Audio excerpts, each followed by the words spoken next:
Hello my sweet friends, I hope you guys are all doing well, having yourselves a good day or night whenever you're watching this, and welcome to my April reset. You guys know the drill by now. We're going to go over our monthly favourites, our goals, our budgets. I'm not going to waffle on too much famous last words because then I proceed to talk for like 5 minutes straight about how great this month was. March was a really good month. I've talked about this a lot in the vlog, so I'm not going to harp on about this too much, but nothing in my life has really changed. I just feel like my perspective, my attitude, my lifestyle, like just like my general routine has shifted a lot in the last 3 months, and I'm now really feeling the results of that, and I'm in a really good headspace.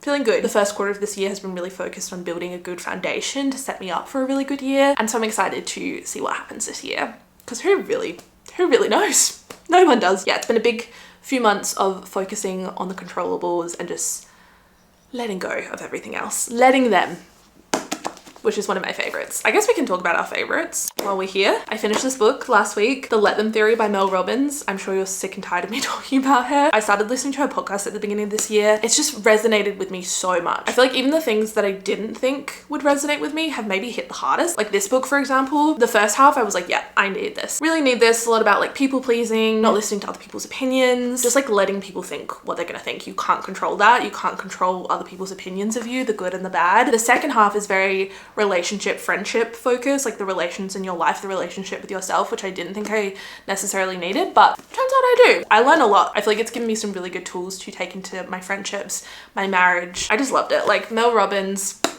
is that girl. She is that girl. Favorite show this month was Adolescence on Netflix. I'm sure you've heard a lot of people talking about this. It was all over my TikTok and I was like, let me watch this. I literally sat there and watched it in like one sitting. I binged it. It's so well done. The fact that every episode is filmed in one shot is like mind-blowing, and because it's all done in one take, it just creates like a really tense atmosphere. Like you can really feel everything. The acting was like top notch, especially the boy and the dad, and then obviously the topic is like so topical and just like such a unfortunate part of our reality these days. Yeah, it was just like so thought-provoking, so well done. It's heavy, but I'd really recommend watching it. I really thoroughly enjoyed it. Products this month, I have really been on like a skincare journey as of late, and I realized it starts with cleansing and actually removing my makeup. So I've been starting with this, the Clinique Take the Day Off Cleansing Balm. I borrowed some of this when Georgia came to visit last year. We were doing a little girls trip at an Airbnb and I forgot my makeup remover naturally. That's always the one thing I forget. It doesn't smell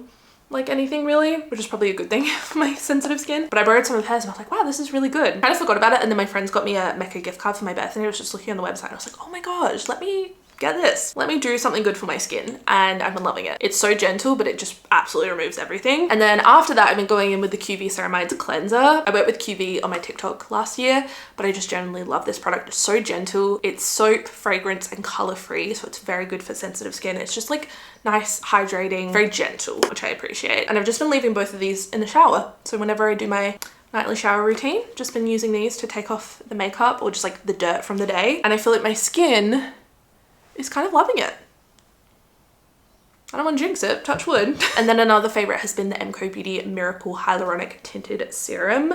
I'm not sure what this is a dupe for because I know MCO Beauty basically dupes everything, and I'm not sure what this product is actually meant to be. Whatever it is, I love it. It's got 1% hyaluronic acid, so it hydrates and nourishes. It just feels very lightweight and skin-like. It's a skincare infused formula, so it just like feels good for my skin. It doesn't feel heavy, but it gives a nice bit of coverage. Because my skin's doing well right now, I feel like I don't need that full coverage, so this has been a really nice alternative. I've really been enjoying this. Again, don't know what it's a dupe for, but whatever it is, big fan.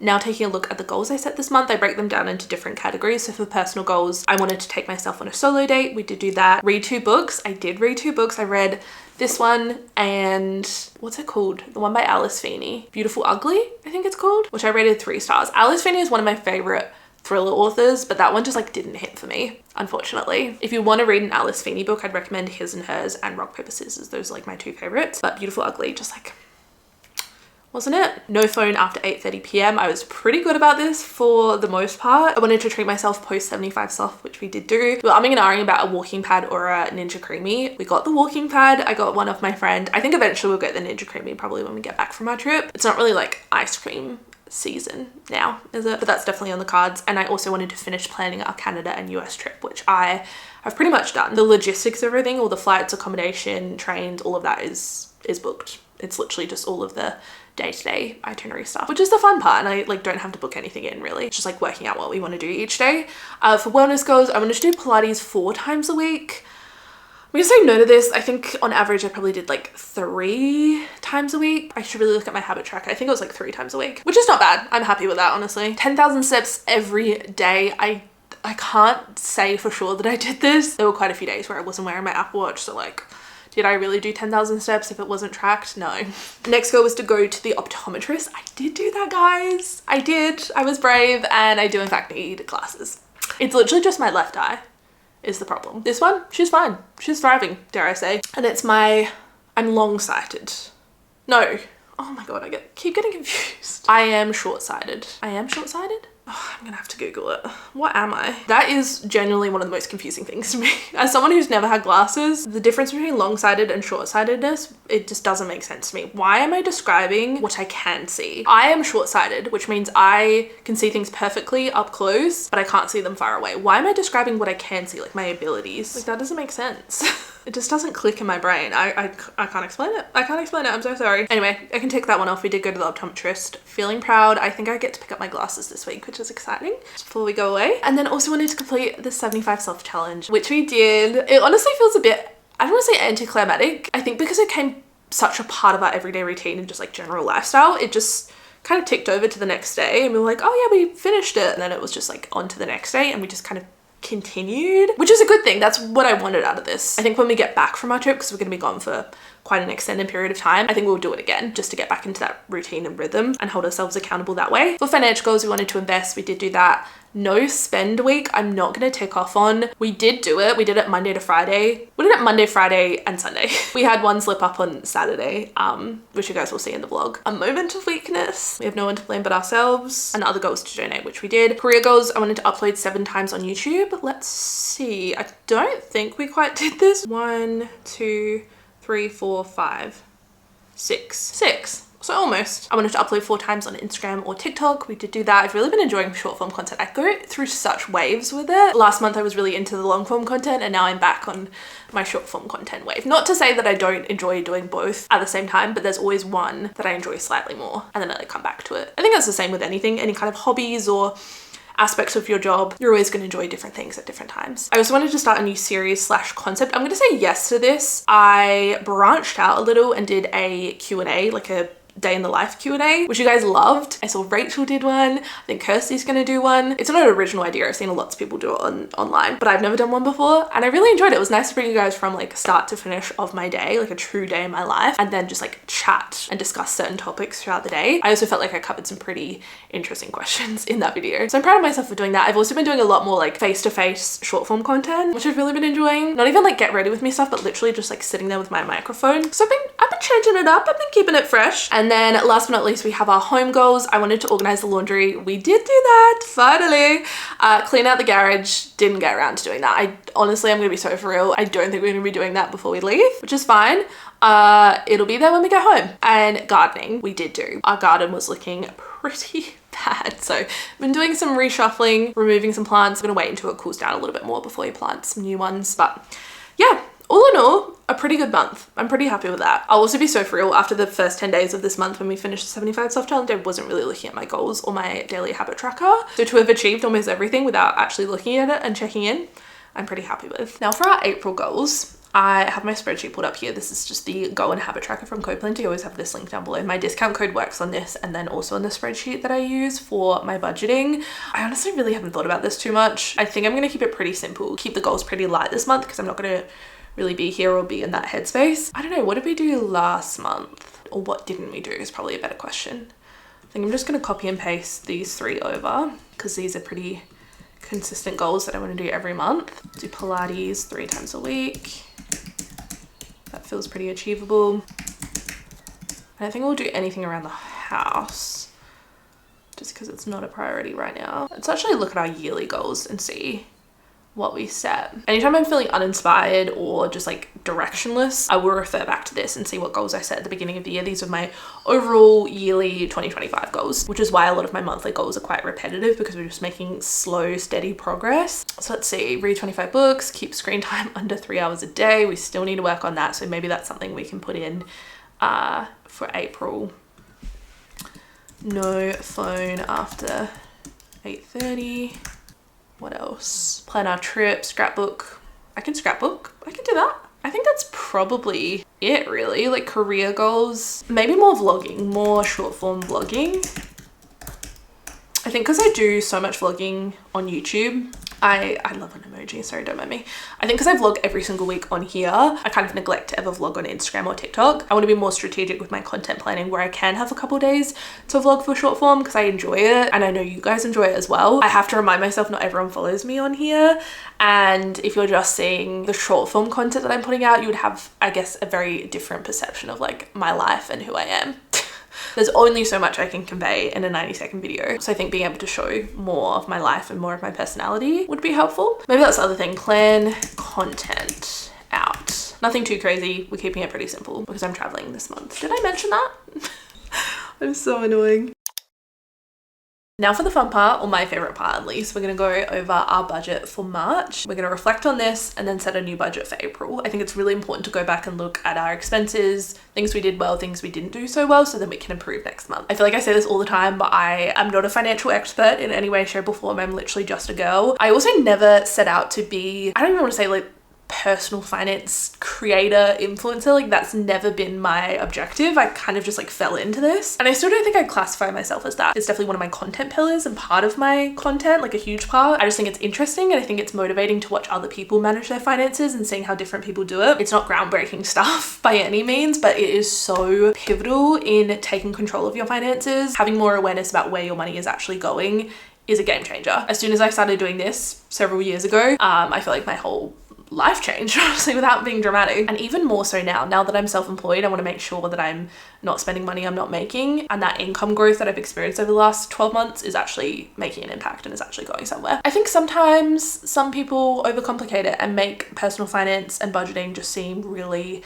out of reach and just like unachievable. It's so easy. It's so basic. You just track what you make, track what you spend, and make little improvements every month. It is eye-opening. I promise you, if you've never done this before, 1 month, just 1 month of tracking what you spend your money on, you'll instantly see areas that you can cut back in and then take that money and do something else with it, like saving, investing, paying off extra debt. Anyway, enough yapping. Let's talk about March. Income-wise, a lot better of a month than I expected. I was expecting around $5,000 and I ended up making $11,586 after tax, but before deductions. I kind of went more into detail on this in my payday routine video a few months ago. I have a whole separate spreadsheet. Maybe I can show you guys. Let me pull it up here. I have a whole separate spreadsheet for all of my business money. So you'll see here the breakdown of everything, what I made from YouTube AdSense, affiliates, paid partnership, and any miscellaneous income. So that totaled $16,153.15 before tax. I set aside, well, this number is actually inaccurate because I had to pay my taxes, but I set aside between 30 to 40% for taxes. I personally just like to have a documentation of how much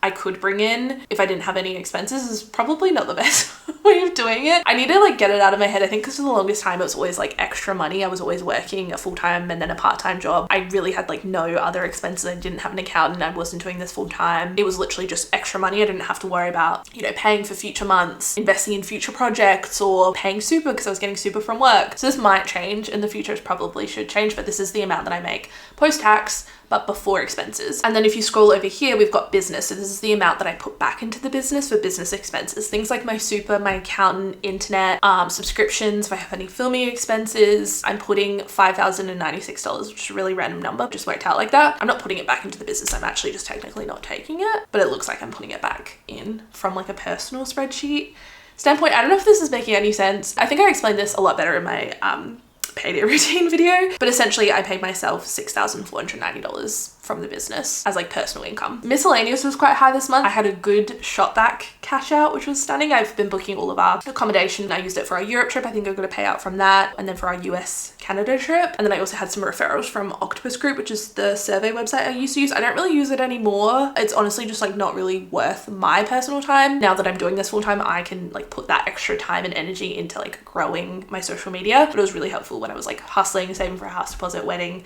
I always have that link down below. It's not a lot of money, but if you're like sitting on the couch scrolling, it's a good way to earn a few extra dollars. Bills, nothing out of the ordinary there. Subscriptions and memberships, pretty standard. Then we have our expenses. We went $347 over budget. So let's break that down.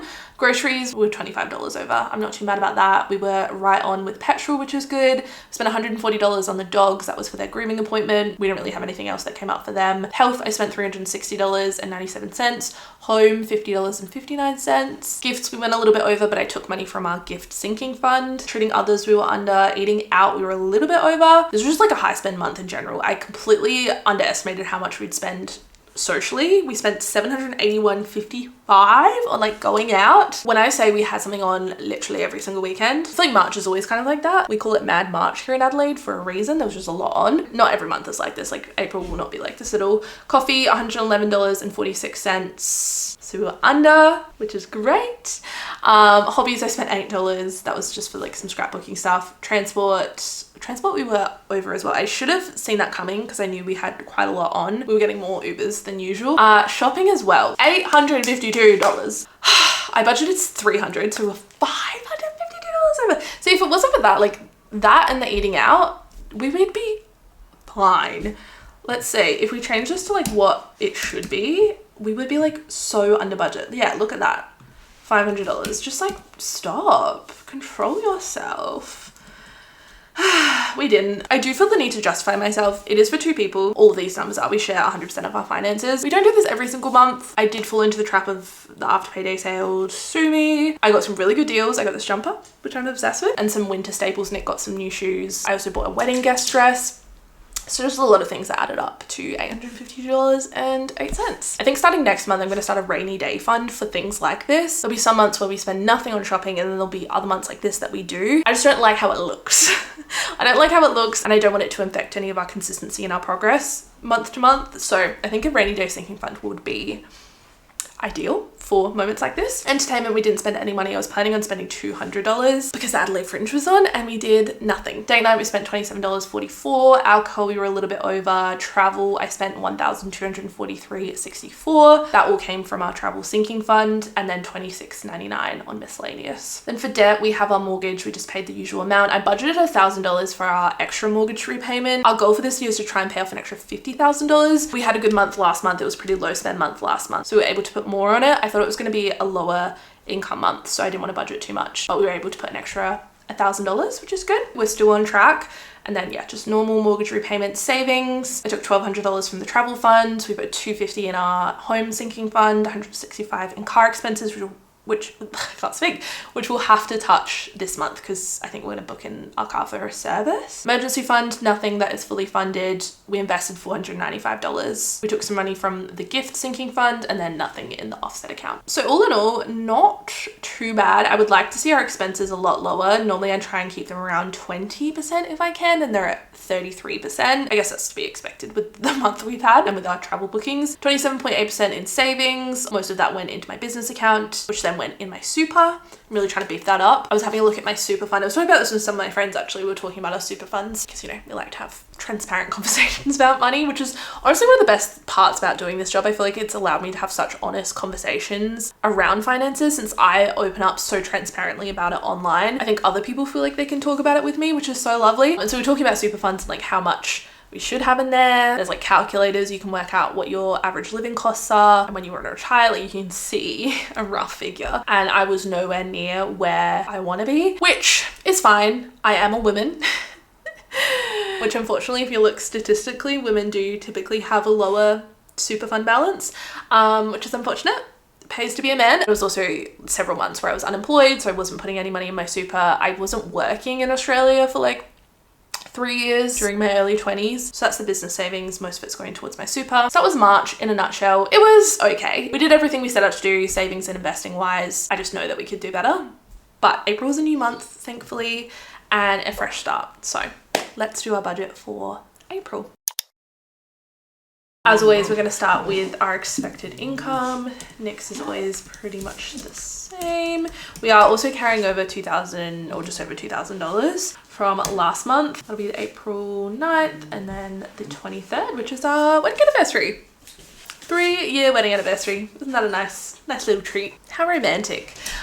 Business income, I'm gonna estimate around 6,000. I'm so sorry if you can hear the dogs behind me. Bills and subscriptions I always copy and paste over from the previous month, although I do need to update our car insurance. It was up for renewal and it is now increased naturally. That's $135.02. It's gone up by like $20 per month.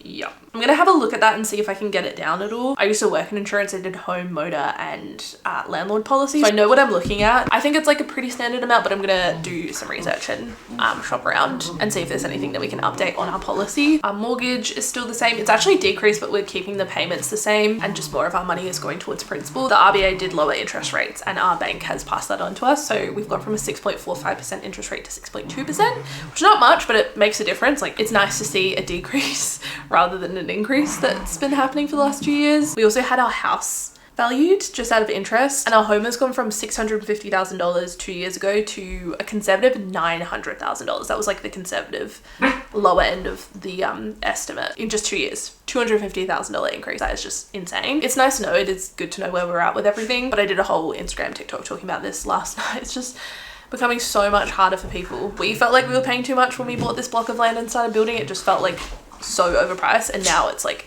insane. Travel funds, we'll leave it 0. We're actually going to take money out from that. I just need to work out how much exactly. Home funds, I don't think we really need too much, honestly. It's looking pretty funded.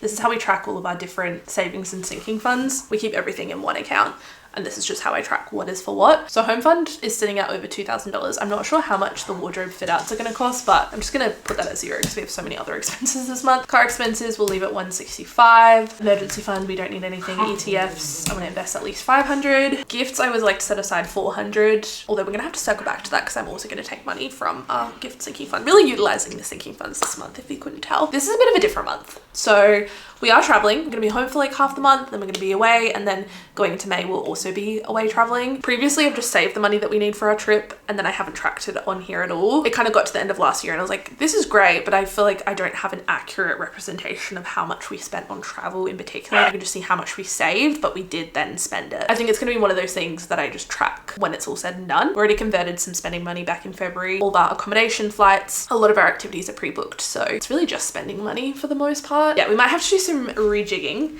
as we go throughout this month, but that's fine. Oh, that's the other thing I wanted to add was a rainy day sinking fund. So I'm going to go to annual totals and savings, rainy day fund. Cute. That's going to be our fun money. Then if we want to have a crazy shopping spree like last month, we can just pull from this. I'm going to say 200. I'm going to budget $300 for groceries because we are traveling. $150 for petrol. Mabel does have a vet appointment, her 2-year checkup. I can't believe she's going to be 2 years old. Yeah, she has her yearly vaccinations, and I think we need to get more dog food for Elsie. So I'm going to say 300. Health, I don't think I really need anything. I got my glasses. I stocked up on vitamins last month. I think I'm probably fine. We'll say 50 though, just in case. Home, I don't think we need anything. Again, we'll just say 50. Cleaners are always $275. Gifts, we are going to pull from our gift fund. So let's see how much we have in there. Okay, so we've got $732.30. I'm going to say 700. Some of that will be for next birthday, and we also have a wedding. So obviously we need a wedding gift. And we'll pull that from the gift fund because I want to set aside $400 this month for that sinking fund, and then I'm pulling 700. I'm going to write minus 300 so it balances out. Treating others, go 150. Eating out, we're nipping in the bud this month. We did a lot of it last month. We're about to go away. Like, we don't need to eat out over the next 2 weeks before we leave, so 150 between us. That's like more than enough. We'll say 150 for social. Coffee, again, don't need to spend much on that. We'll say 75. 50 for hobbies, 50 for transport. Shopping, I think I've had more than enough after March. Nick might need a couple of things, so we'll say 200. Again, we have that rainy day fund as well if we need to pull from that. Entertainment, 50, might go to the movies. Books, 30. Date night, 50. Alcohol, 50. A lot of 50s happening here. And then travel. We essentially have almost back-to-back trips. We're going to Bali and then Canada and the US. So like 2 very different vibes, very different currencies. Our spending money is going to be like night and day. I've never been to Bali before though, so I have no idea what to expect. It seems relatively budget friendly from what I've seen. We've already organized the flights, the accommodation, breakfast is included. We're going over there for a wedding, so that is going to take up a large part of the trip. So I don't know how much to budget for. 1,000 maybe. Like I said, I'm just a girl. I'm literally just a girl, And how much do we have in our travel sinking fund? We have $2,506. Yeah, we'll go 1,000 and then I'm gonna take 1,000 from that. So that leaves us with $3,302.05. We also have $2,000 left over. Our expenses are sitting at $3,830, which I'm happy with.